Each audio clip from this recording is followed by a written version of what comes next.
नमस्कार। आजको कार्यक्रमबाट म प्रस्तोता सागर डाङ्गीको तपाईँलाई स्वागत छ। श्रोतागण, हरेक हप्ताको आइतबार राति 8:30मा प्रसारण हुँदै आएको कार्यक्रममा युवा साहित्यकार ध्रुव खनालज्यूद्वारा रचित साहित्यिक कृतिहरूलाई प्रस्तुत गर्दै आइरहेको छु। आजको श्रृङ्खलामा युगिन निबन्ध सङ्ग्रहभित्रका निबन्धहरूको साथमा उपस्थिति भइसकेको छु।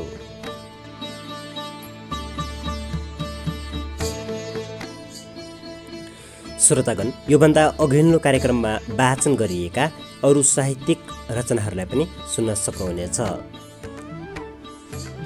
अब आजको श्रृङ्खलाको युगिन निबन्ध सङ्ग्रहभित्रका निबन्धहरूको वाचन सुरु गर्छु।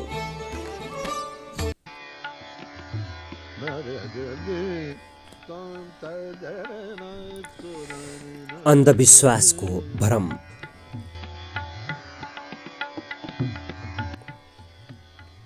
आँखाले नदेखेका कथन कथा र बखानको विश्वास गर्ने अन्धविश्वास हो, अर्थात् अदृश्य अलौकिक कुराको भ्रममा पर्नु नै अन्धविश्वास हो। आँखाले देखेका र कानले सुनेका अनेकौँ वस्तुहरू पनि सत्य होलान् भनेर पुष्टि गर्न सकिँदैन। समाजमा अदृश्य भ्रमका जालोहरूले मानव जीवनलाई नै भ्रममा लगिरहेको हुन्छ।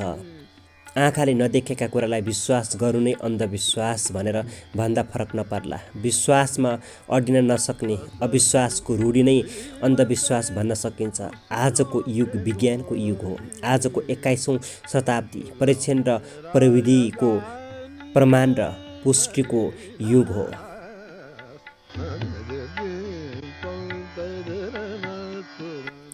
आकाशमा विमान उडेको देखिन्छ। यो वर्तमान महसुस र अनुभवको प्रमाण हो। चन्द्रलोकमा खेती किसानी गर्न सुरु भइसक्यो। यो विज्ञान र नासाको कुरा हो। पृथ्वी लोक जस्तै अनेकौँ लोक र नयाँ मण्डल तथा ग्रहहरू पत्ता लगाइसकेका छन्। यो अन्तरिक्ष यात्राको अनुभव परीक्षण र तस्बिरसहितको पुष्टिको कुरा हो। रकेट क्षेपयास्त्र आकाशमा पुगेर सजिलै फर्कन्छन्। यो भोगिरहेको कुरा हो। ड्रोन क्यामेरा आकाशमा घुम्छ र चाहेको जति क्षेत्रफलको तस्बिर लिन्छ। यो अवलोकन र वर्तमान प्रयोगमा आइरहेको कुरा हो। रोबोटले संसार चलाउने काम गर्छ। यो कम्प्युटर सिस्टम अनुरूप विज्ञानको युग हो।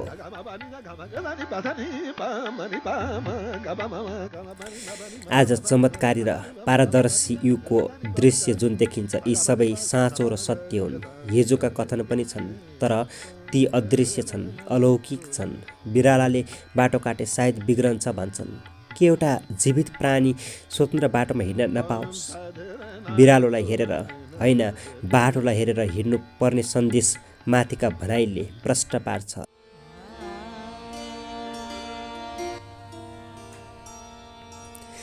धामी झाँक्रीले समाजमा झारफुक गर्ने परम्परा संस्कृतिमा मेल खाला, तर सिङ्गो समाजलाई नै बोक्सीको आरोप लगाई बोक्सी उन्मूलन गर्ने न्युमा विभिन्न पशु बलिको स्वार्थमा रमाउने समाज उभो लाग्ला।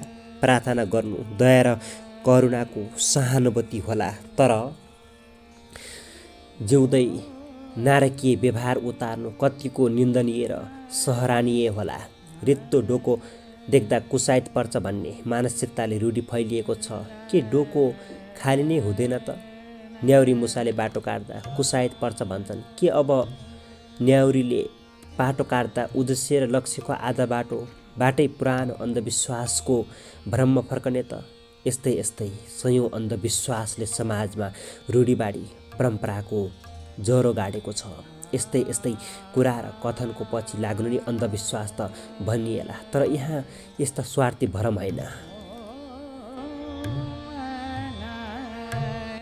सामाजिक अन्धविश्वासले मूल ज्वरो गाडेको छ। यहाँ त धार्मिक अन्धविश्वासले ज्वरो गाडेको छ। यहाँ त नैतिक अन्धविश्वासले ज्वरो गाडेको छ। यहाँ त वास्तवमा सांस्कृतिक अन्धविश्वासले ज्वरो गाडेको छ। अनि यहाँ अनेकौँ कुरीति र अनेकौँ अन्धविश्वासले ज्वरो गाडेको छ। यहाँ त जाति अन्धविश्वासले ज्वरो गाडेको छ। अनि छाउपडी जस्ता जिउँदै नरकसरी जीवन जिउनु पर्ने बाध्यता र पृथ्वीले ज्वरो गाडेको छ।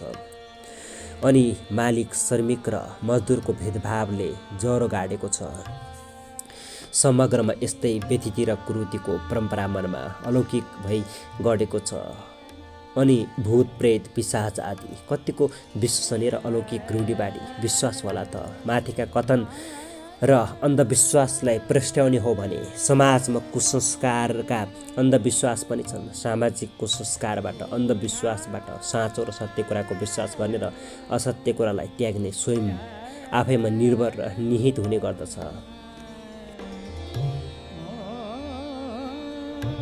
आफ्नो उद्देश्यलाई सफल गर्न नसक्ने, लक्ष्यको बाटो पत्ता लगाउन नसक्ने अनि जनावर र निरीह निर्जीव वस्तुलाई दोष लगाउँदै असफलताको बखान झिक्दै हिँड्नु कतिको लाभदायी कुरा होला त। आफू पसिना बगाई परिश्रम गर्न नसक्ने, आफू निरन्तर प्रयास ज्ञान हासिल सफलतामा पुग्न नसक्ने अनि आफ्नै बुद्धिलाई दोष नदिई भाग्य कर्म भविष्यलाई अनि विशाल मूर्तिलाई देवताले दिएनन् भन्दै कुर्दै हिँड्नु कतिको निन्दनीय अविश्वास र अन्धविश्वासको जड होला।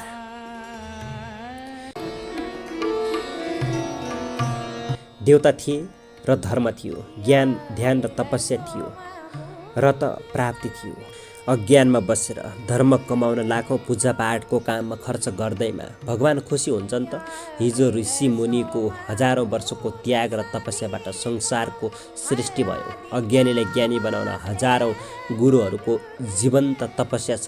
ज्ञान पाउन जल थल नबत्ती नै लोकमा कष्टको औरात तपस्या छ अनि एक थाली अबिर केसरी सिक्का भेटीमै जीवनभरि पुग्ने वरदान माग्नु कतिको लाचार अनि निन्दनीय छन्। भगवानलाई दोष दिएर मेरो त भाग्यमै लेखेको रहेनछ भन्नु कतिको अन्धविश्वास हो। कर्ममा विश्वास गर्न नसक्ने अनि जादु र चटकी खोज्ने भ्रम नै अन्धविश्वास हो। नदेखेका कुराको विश्वास गर्नु र सत्य र साँचो कर्म गर्न नसक्ने अन्धविश्वास हो।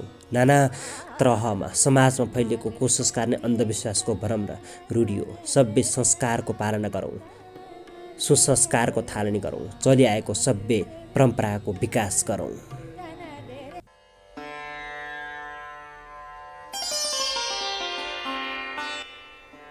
नेपाल महोत्सव। नेपाल शब्द आफैमा पूर्ण शब्द हो, त्यस्तै महोत्सवको अर्थ हुन्छ मनको उत्साह। नेपाल र नेपालीको लागि नेपाल महोत्सव प्रतीक्षारत घडीको मध्य चुलीमा पुगेको छ। नेपाल भूमिको स्वाधीनता, सार्वभौम सत्ता, दिगो शान्तिपूर्ण निर्माण र विकास निर्माणको शुभ दिन विश्व माझ देखाउनु पर्ने अवस्था भएको छ। नेपालका हरेक सांस्कृतिक, भौतिक र धार्मिक धरोहरहरूको शक्ति र सामर्थ्यको प्रदर्शन गर्नुपर्ने अवस्था भएको छ।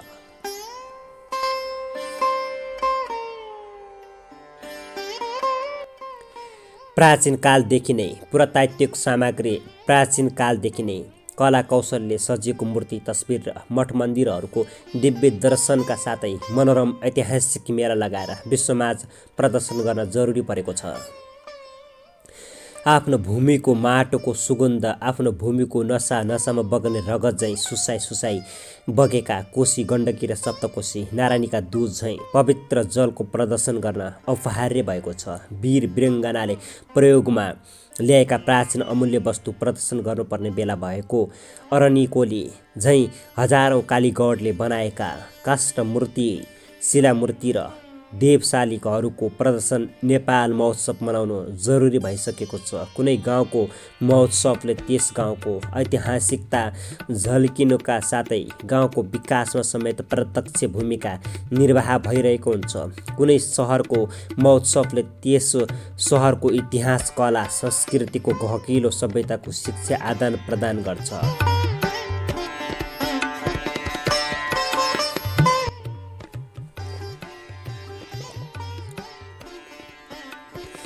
कुनै देशको महोत्सवले देशमा चलिआएको रीतिथिति, मेला पर्व, उत्सव समारोह, शिल्प कला निर्माण र हजारौँ बहुमूल्य वस्तुहरूको ऐतिहासिक चित्रण प्रसारण हुन्छ। नेपाल महोत्सवको अब जरुरी भइसकेको छ प्रदर्शन गर्नका लागि यहाँको बाजा, नौमती, न्याउली, पञ्चेबाजा, मुजरा, बाँसुरीहरू तयारी अवस्थामा गुन्जिरहेका छन्। आज शिक्षामा सफल र आधुनिक सफलता हासिल गरेको बेला हो। आज विश्वसँग चुनौती लिँदै ऐतिहासिक धरोहर र विकास निर्माणको सम्पन्नतामा युगले आधुनिक युगमा फड्को मारेको बेला हो।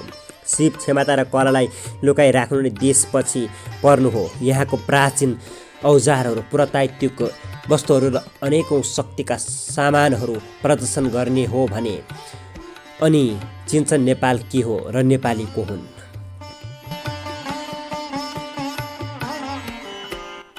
हरेक पर्वहरूको लाखे नाचको प्रदर्शन गर्ने बेला भएको छ। सिन्दुरी जात्रा गर्दै हजारौँ रथारोहणको नेपाल बिस्केट जात्रा देखाउने बेला भएको छ। जबसम्म कला कौशल सिप स्रोत साधन लुकाइन्छ र प्रयोगलाई लुकाइन्छ भन्न सकिन्न। कुनै बेला संस्कृति र पर्वहरू पनि हट्छ भनेर स्वरका धनी छन्। यहाँ पाइला पाइलामा सुमधुर गीत सुनिन्छ। गायनका लाखौँ गायक छन्। मन मनमा रोदी देउडा र झ्याउरे गीत पाखा पाखामा पनि घन्किरहन्छ। नेपाल महोत्सव हुन यो जरुरी छ। आफ्नो गला कलाको विशेष प्रदर्शनको लागि नेपाल महोत्सव हुन यो जरुरी छ। यहाँको शक्ति र एकता प्रदर्शनको लागि नेपाल महोत्सव हुन जरुरी छ। यहाँ जनजनमा ऊर्जा र उमङ्गको लागि अनि समग्र नेपालको प्रचार प्रचार विकास उन्नति र प्रगति। यहाँका हजारौँ भाषा छन्। ती भाषालाई विश्वमाझ चिनाउनु अपरिहार्य छ। यहाँ हजारौँ वेशभूषा छन्। तिनलाई विश्वमाझ चिनाउनको लागि यहाँको सयौँ मौलिक पर्व र परम्परा छन्। ती मौलिक परम्परालाई सबसामु प्रदर्शन गर्नका लागि अनि आर्थिक भौतिक सामाजिक उन्नति प्रगतिको लागि नेपाल महोत्सव अपरिहार्य छ। नेपालमा भएका कला कौशल र स्रोत सामग्रीले विश्वमा स्थान पाउनका लागि पथ प्रदर्शन र प्रचार प्रचार हुन अति आवश्यक छ। भनिन्छ ढुङ्गा ढुङ्गामा देवताको बास छ भने चाहिँ यहाँ हजारौँ रङका ढुङ्गाहरू छन्। यहाँ हजारौँ रङका मूर्तिहरू छन्। यहाँ हजारौँ स्तम्भहरू छन्। यहाँ माटोको मूर्ति पनि साँच्चै बोल्ला जस्तो बनाउने निर्माताहरू धेरै छन्। यहाँका मगमगाउने हजारौँ फुलहरूले सिङ्गो नेपाललाई मगमगाइरहेको हुन्छ। यहाँ पहरा पनि फुल भएर फुल्ने गर्छ। यहाँ ढिकी जाँतो डोका डालो उट्कल आदिले पनि पौराणिक कला झल्काएको छ। इतिहासको विकास झल्काएको छ। यहाँ सर्वोच्च शिखरको महानता यहाँ भएका प्राचीन कला कौशलहरूलाई प्रदर्शनीमा राख्दै देशलाई नै सदा नेपाल महोत्सवमा बदल्नु जरुरी भइसकेको छ। यहाँ अनेकौँ स्रोतका खानी छन्। अमूल्य वस्तु छन्। ऐतिहासिक वस्तु छन् जसलाई विश्वमा जति सक्दो चाँडो प्रदर्शन गर्न जरुरी छ। महोत्सवको मेला हेर्न विश्वबाट पाहुना आउने हुनाले यहाँ धनको वर्षा हुन्छ, आर्थिक उन्नति हुन्छ अनि कुना कन्दरा भन्ज्याङ चौतारी र डाँडा पाखाहरूमा पनि विकासको मूल फुट्छ। महोत्सवबाटै मानव जीवनको जीवन स्तर उकासिन्छ। ऐतिहासिक धरोहरको संरक्षण तथा सम्वर्धन भई देशमा विकासको मूल फुट्नेछ। त्यसैले नेपाल महोत्सव हुनु नितान्त आवश्यक छ। नेपाल राष्ट्रको पहिचानको गाथा बोकेर, नेपाल राष्ट्रको ऐतिहासिक किम्वदन्ती बोकेर नेपाल राष्ट्रलाई स्वर्ग बनाउनु नै नेपाल महोत्सवको उद्देश्य हुनेछ।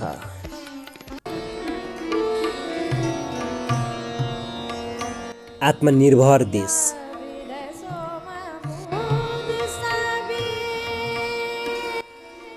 आफ्नो माटो आफ्नो भूगोलमा अनन्तर परमुलुकको आशा अभिलाषामा भर नपरी आफ्नै मुलुकको सार्वभौम र स्वाभिमानमा अटल रही आत्मीय रूपमै कर्मठ र कर्मशील भई उद्यम उपार्जन र अन्य सम्भाव्य उपार्जन जीविकापार्जन गर्दै देशको स्वाधीनता र गौरवको रक्षा गर्नु नै देशको आत्मनिर्भर भनेर बुझ्न सकिन्छ। आफ्नै माटोमा भएका सम्भाव्य अवसरहरूलाई परिचालन गरी देशमा आर्थिक सामाजिक राजनैतिक धार्मिक अन्य रूपमा आत्मीय रूपमै देश बलियो हुनु नै राष्ट्रिय आत्मनिर्भर भनेर बुझ्न सकिन्छ। आफ्नै माटोमा भएका सबल र सफल पक्षको अवधारणा मूल्य मान्यतामा रही समृद्ध देशलाई अगाडि बढाउनु नै देशको आत्मनिर्भर भनेर बुझ्न सकिन्छ।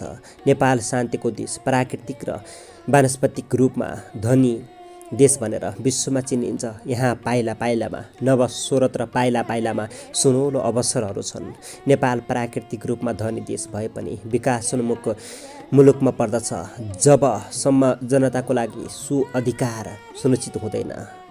तबसम्म देशका नागरिकले मात्र होइन, देशले पनि सुगति लिन सक्दैन। जबसम्म जनता बेरोजगारी रहिरहन्छ तबसम्म सयौँ क्रान्ति भए पनि देशमा द्वन्द्व फैलिने मात्र हो, तर देशमा समृद्धि भन्ने पक्कै हुँदैन। जनता बेरोजगारी हुनु नै देश विकास नहुनुको कारक तत्त्व हो।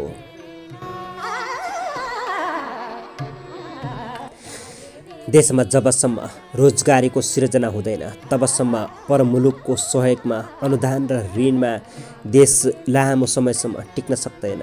देशमा ऋण लाग्नु भनेको जनतालाई ऋण लाग्नु हो। सम्भाव्य अवसरहरू यही माटोमा छन्। जबसम्म देश आत्मनिर्भर बन्न सक्दैन तबसम्म देशमा जति नै विकास भए पनि यसले पूर्णता र मान्यता पाउन सक्दैन। आत्मनिर्भर बन्नको लागि देशमै अनेकौँ सुअवसरको सुनिश्चित गर्नु राज्यको दायित्व हो। प्रारम्भमा राजनीतिक स्थिरतामा आत्मनिर्भर हुनु मुख्य आवश्यकताको विषय हो। जबसम्म राजनीतिक स्थिरता हुँदैन तबसम्म देशको नीति, नियम, अधिकार र संविधानले समेत प्राथमिकता पाउन सक्दैन। त्यसैले राजनीतिक अस्थिरता जबसम्म हुन्छ तबसम्म देशले विकास र समृद्धिको खाका र योजना तर्जुमा पुरा गर्न सक्दैन। मुख्यतः प्रारम्भमा राजनीतिक आत्मनिर्भर हुनु मुख्य विषय रहेको छ। यसै देशको ढुकुटी बलियो नभई देशले विकास निर्माणमा गति लिन सक्दैन। भरिभराउ भएको ढुकुटी बिनाको जीवन अर्थहीन हुन्छ। राज्यमा आर्थिक उपार्जन गर्न देशमै उद्योग, कल कारखाना खोल्नुपर्छ। जबसम्म आधुनिक खेती गरिँदैन तबसम्म जनताको माग, आवश्यकता देशले ठेक्ना र धान्न सक्दैन। आर्थिक आत्मनिर्भरतामा जब देश हुँदैन तब वर्तमान मात्र होइन भविष्यमा समेत अनेकौँ जर्जर समस्याले पिरोलिरहन्छ। आत्मनिर्भरताको लागि देशमै सक्षम जनशक्तिको परिचालनशील क्षमता र दक्षता अनुरूप उत्पादन, निर्माण र आविष्कारमा राज्यले नै सरकारी तवरमा योजना बनाउनु अपरिहार्य भइसकेको छ। देशमा आर्थिक नीति जबसम्म लागू हुँदैन तबसम्म देश सम्पन्न हुँदैन र अनेकौँ जुझारो समस्याले पिरोलिरहन्छ। त्यसैले अर्थतन्त्रमा देश बलियो हुने हो भने मानव जीवन नै सहज र सरल ढङ्गबाट सञ्चालन हुने तथ्य बुझिन्छ। यसै समाजलाई जागृत गराउँदै समाजलाई अग्रसर गराइन्छ। जबसम्म व्यवस्थित गरिँदैन तबसम्म सामाजिक विभेदले अराजकता निम्त्याइरहन्छ। यसरी देशलाई मुख्यतः आत्मनिर्भर बनाउन यही माटोले दिएको ऊर्जाको प्रयोग अपरिहार्य छ।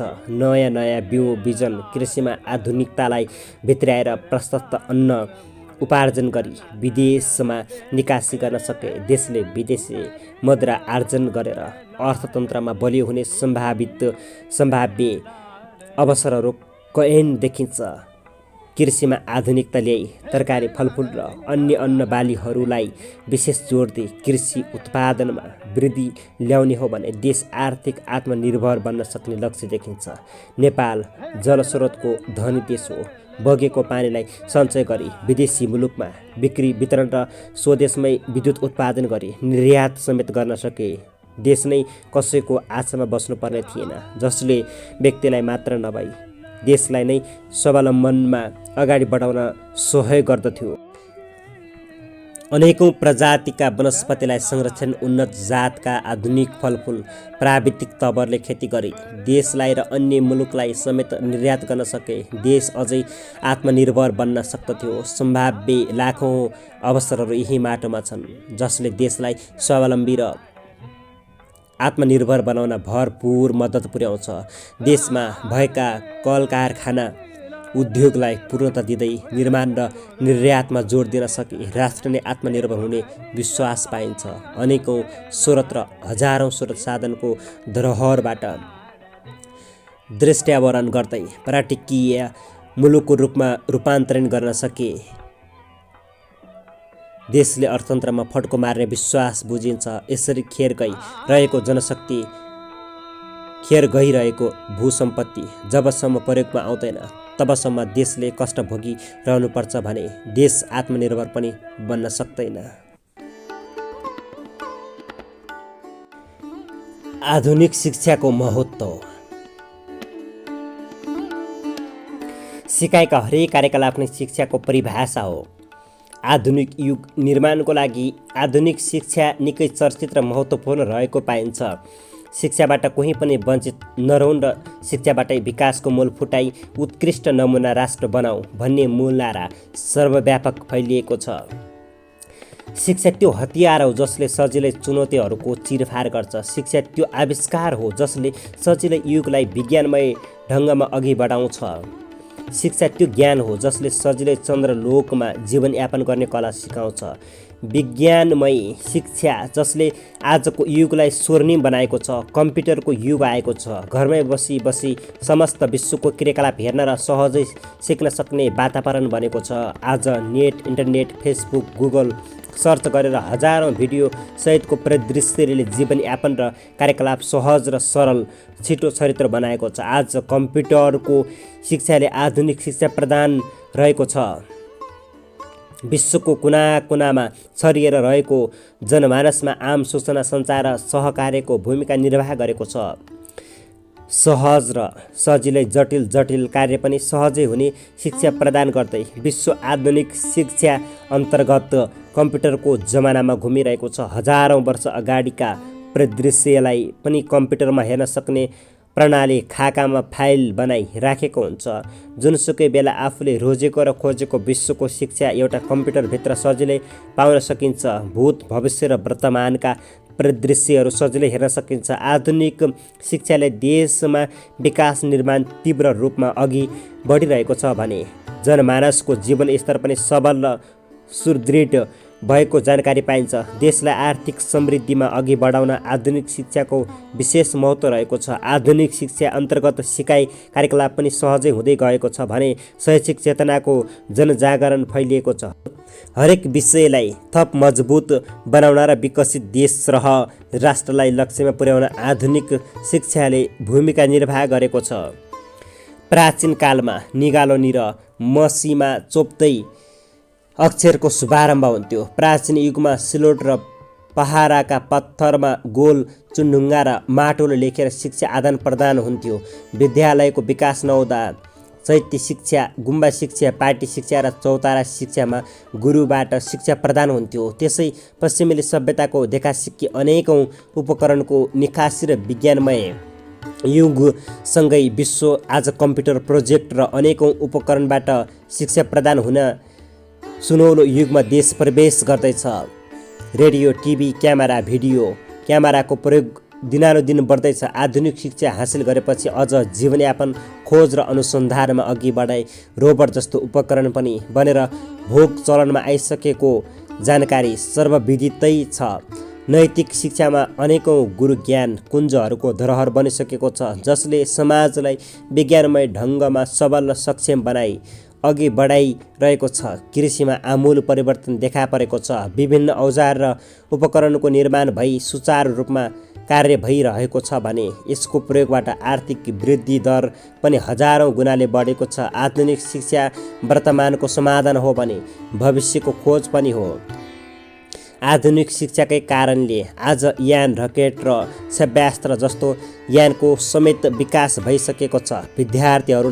शिक्षार्थीहरूलाई नौलो खोज र अनुसन्धानमा सहज होस् भनेर वैज्ञानिकहरूले युगलाई नै आविष्कारमा बदल्न हर तरह प्रयत्न गरिरहेका छन्। राष्ट्रलाई सुदृढ र सबल बनाउन, राष्ट्रलाई सक्षम र सफल बनाउन आधुनिक शिक्षाको महत्त्व अवर्णनीय छ। आधुनिक शिक्षाको उपलब्धि र उद्देश्य जीवनलाई सहज र सुव्यवस्थित बनाउनु हो। देशको जनशक्तिलाई खेर जान नदिनु।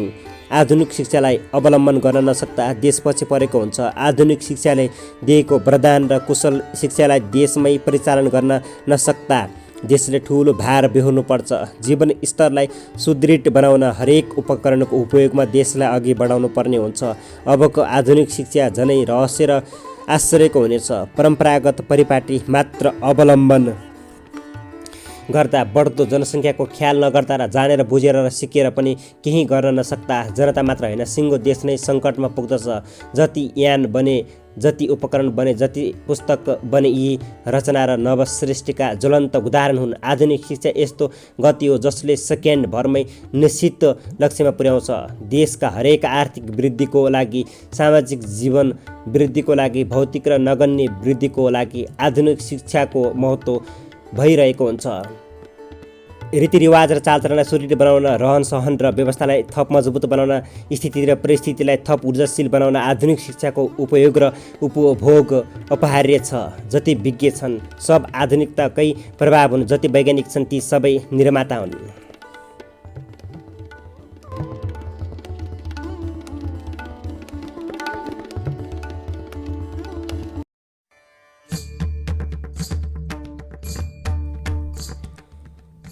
श्रोतागण, आजको श्रृङ्खलामा युवा साहित्यकार ध्रुव खनालज्यूद्वारा रचित कृति युगिन निबन्ध सङ्ग्रहभित्रका 4वटा निबन्धहरूलाई वाचन गरेर सुनाए। अब अर्को श्रृङ्खलामा अरू निबन्धहरूको साथमा उपस्थिति हुने नै छु। आजको श्रृङ्खलामा यतिन्जेलसम्म सुनेर साथ दिनुभएकोमा हार्दिक धन्यवाद। अब अर्को श्रृङ्खलामा आउने बाचाका सहित आजको श्रृङ्खलाबाट म प्रस्तोता सागर डाङ्गी बिदा हुन्छु। नमस्कार, शुभफल, शुभक्षण, यहाँको समय शुभ रहोस्।